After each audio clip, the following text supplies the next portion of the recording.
Fresh off a 5-year layoff, Bryant Jennings. No, the bigger one.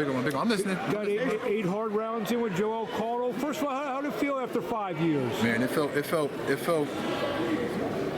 little weird, but I think no, it was cool. It was just like kind of like your first fight, like harder than what you think. And like sometimes like our first fights, we want to go out there, we want to stop the guy, and it's the hardest thing ever to do, you know.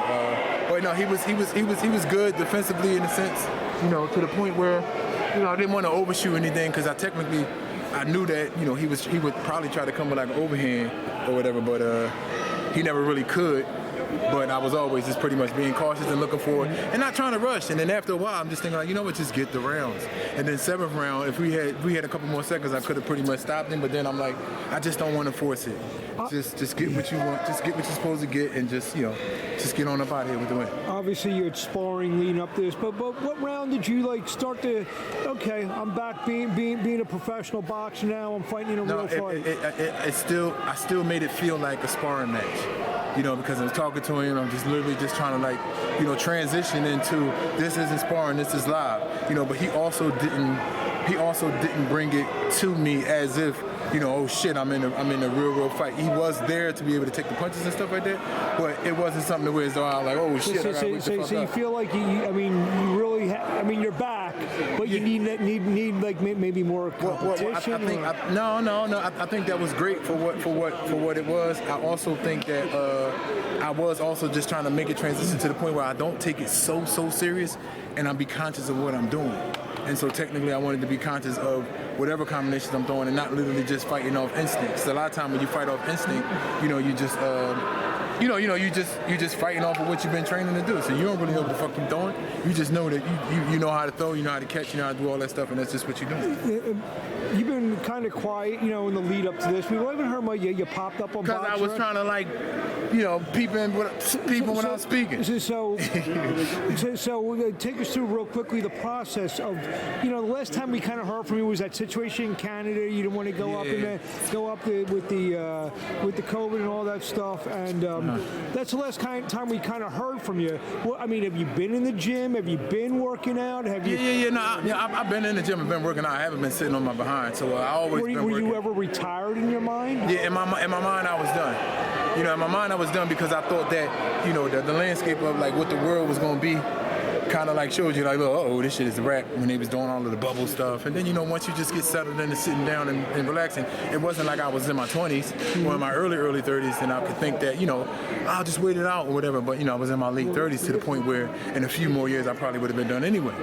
So that made me more comfortable into getting into the mindset of fucking I'm done. When did that turn back over? Say, you know, let me give this one more shot. It turned back over from working with guys like you know, AJ, Derek Chisora, you know, just being in the gym and them just saying like, yo, B, like, come on, yo, like what you doing? You know, come on, man, you still got it. And, you know, I was just like, you know, it was cool, but it was just me and I think my stubbornness in some sense, to the point where I'm not gonna let you do anything, you know. And so I'm the type that'll walk away from something instead of having to deal with the bullshit. Like we got some bullshit right now going on. So. Obviously, because of what you accomplished, we'll say for lack of a better term, in your first life, you're going to get an opportunity if you win a couple. I mean, what's the game plan now? So this one probably, this fight probably did two things in one. Because this fight, for sure, I just wanted to just get the feel of really just being in the ring under the lights. I just wanted to feel that atmosphere or whatever. But I also got the rounds with it too, and so it definitely served more purpose than I expected it to. And you know, I'm pretty much happy. You know, I didn't really. I probably thought I would get a knockout, but I ain't really worried about that shit. You know, I just know that the better the fighter, the better I am as well.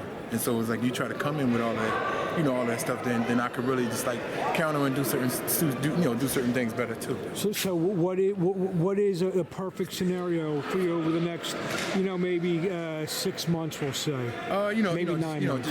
Just get another fight. You know, maybe like a 10-rounder or something. You know, something to get in some rounds in, with, you know, with a guy that's experienced or whatever, and then it's whatever after that.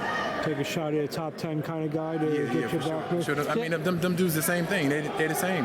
None of this shit is just the same. But them dudes they got more momentum based off of that activity, and you know they're not coming off of layoffs and stuff like that. So So once I get the groove of certain things, it is what it is. It's the same thing.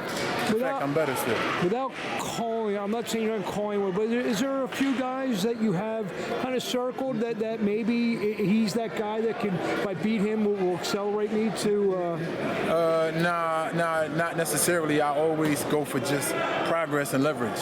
So anything, because technically you could be calling out somebody and then they lose their next fight. Now you ain't calling them no more. Mm-hmm. So you're pretty much just calling out positions. You're just calling out ranking spots and who's ever there. So you're knocking on doors and you don't give a fuck who's behind the door. So technically I'm just knocking on doors. Whoever's behind that door is just so be it. That's just who I'm talking to. But you expect your phone may start ringing Monday morning. Yeah, the phone may start ringing Monday morning. Because people see that you're back and you have a name. You just won 8 hard rounds with a fighter, and you may get one of those calls. Yeah, no, for sure. I'm looking forward to it. I hear they're paying big money in Saudi Arabia. Yeah, I hear they are too. And I'm Muslim as well, so I just look forward to. I don't know. I look forward to progress and just trying to reap a little bit.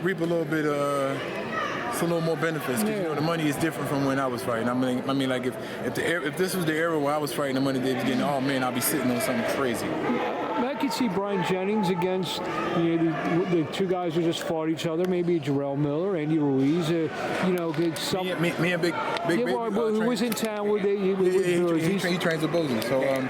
So we're the same. But if Turkey calls, say I like this fight. I know how to bounce around all of the journalist talk and all that stuff like that. But yeah, it is what it is. But I'm saying guys like that, maybe Usyk and Fury, and then there's Dubois and Joshua going at it, and then there's that next wave of guys. No, you're right. You're right. All of that's a possibility. Well.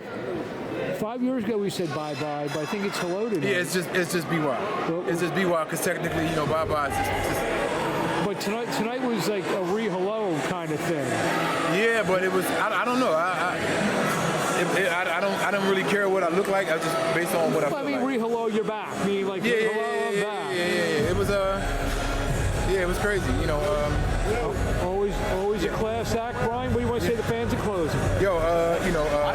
Where we find you on? See, I never used to ask this question in your first life.